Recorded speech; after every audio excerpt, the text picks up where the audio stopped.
Pak Edward to the point. Siap, Pak Ketua. Yang saya hormati pimpinan Komisi 4 beserta rekan-rekan anggota Komisi 4. Bapak Menteri beserta jajarannya. Saya kok punya peribahasa ya. Tidur satu ranjang tapi kita mimpinya berbeda. Nikmatnya juga berbeda. Kalau Kita Bapak tidur satu Bapak ranjang. mimpinya pasti yang nikmat-nikmat. Bapak belum tentu, Pak. Tapi saya biasanya ngerem-ngerem sedikit, Pak Ketua. Jangan terlalu vulgar. Jadi begini, seperti teman-teman yang tadi sampaikan, kita beri apresiasi kepada Bapak Menteri mengenai kesiapan pangan, terlebih ikan untuk Lebaran. Setuju? Ya, apa yang sudah diprognosakan itu saya setuju aja, karena itu perkiraan yang wajar. Yang kedua, mengenai konsumsi ikan ini, memang trennya meningkat, tahun ke tahun meningkat. Cuma yang disayangkan dari KKP ini mendapat alokasi dana yang terlalu minim ya. Padahal potensinya besar. Apakah orang-orang ini matanya buta atau otaknya miring atau gimana ya? Ini jelas-jelas punya potensi hasilnya, hasil lautnya berlimpah. Tapi dananya yang dikasih kecil. Penghasilan dari KKP ini cukup besar. Ini juga kita mau berpikir secara akal sehat juga salah, berpikir secara akal tidak sehat juga salah. Ya, kita coba pelajari mengikuti perkembangan ini. Memang saya lihat anggarannya di sini 15 triliun ini wajar. Ya, kita tahu sendiri Pak Menteri ini kan latar belakangnya seorang pengusaha. Pengusaha itu dia melihat peluang. Jadi ada peluang dia cepat merebut peluang itu. Tapi di lapangan ini tidak seindah yang kita bayangkan. Seperti tahun lalu Pak Sekjen menjanjikan bahwa kegiatan akan dilakukan sejak awal tahun. Setuju, dan ada beberapa yang sudah dilakukan. Cuma saya lebih tekankan bantuan-bantuan yang berupa bioflok dan lain-lain seperti benih ikan, itu tolong diprioritaskan duluan, karena itu menyangkut hajat hidup masyarakat di bawah, sehingga mereka biarlah diberi kegiatan. Kalau mereka nganggur nanti pikirannya bermacam-macam timbul. Ini yang kita harus prioritaskan. Kalau anggarannya sudah ada, kucur aja sudah, genjot aja sudah, supaya kita jangan kena lagi refocusing.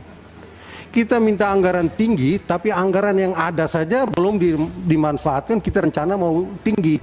Dan satu lagi Pak Menteri, kita perlu memberi perhatian khusus di daerah-daerah terpencil. Memang nelayan yang di sana kebanyakan nelayannya lemah lembut, udah otaknya nggak terlalu cerdas, udah fasilitasnya nggak cerdas, nggak mencukupi, modalnya juga kurang.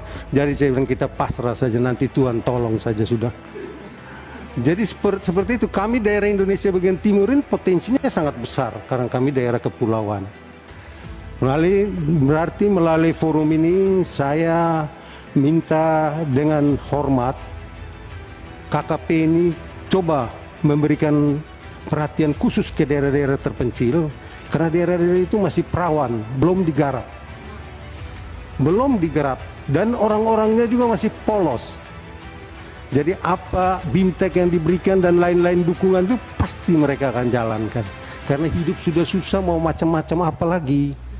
Kasih apa ya, kerja aja, jangan terlalu banyak protes. Itu watak dan kepribadian orang-orang di daerah terpencil.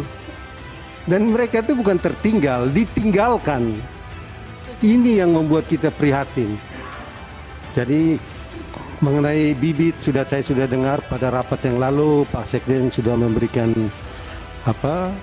kesanggupan bahwa untuk merubah bibit ikan budidaya itu jadi 6-8 ya Pak Sekjen, 6-8 cm ya. Awalnya kan 3,5 sampai 5. Jadi itu yang semaput banyak, itu yang saya bilang semaput banyak itu. Pak Jadi Edward, harus masih lama. sedikit lagi Pak. Mohon ini saya diberi waktu sedikit lagi, karena ya kami ini kan daerah tertinggal, baru tampil di DPR mau ngomong, waktu kurang lagi. Mau ngomong sama siapa lagi nih kami ini, Pak Ketua? Mohon maaf Pak Ketua. Ini kami ngomong di kampung juga nggak ada orang yang mau dengar Pak Ketua. Jadi biar kami ngomong sini supaya itu YouTube itu dia center sedikit. Bahwa orang NTT sudah bisa berbicara lantang di rapat-rapat komisi. Ini jadi akses permodalan dan mengenai apa bantuan. Satu lagi Pak, saya hampir lupa mengenai kapal 5 gross ton itu, terus terang dari hati yang terdalam bahwa kami di daerah terpencil ini tidak cocok untuk kasih kapal modal itu. Nanti pemodal pengusaha yang membodohi rakyat kecil, kasih ketinting aja, kalau enggak kasih pukat aja biar mereka bisa. Oh, pukat nggak boleh ya ketinting aja dah. Dan juga satu lagi, kalau kita serahkan ke provinsi nanti jadinya akan terlambat. Kalau kita bilang nggak terbagi, salah, terlambat karena akses informasi dan lain-lain itu sangat terbatas.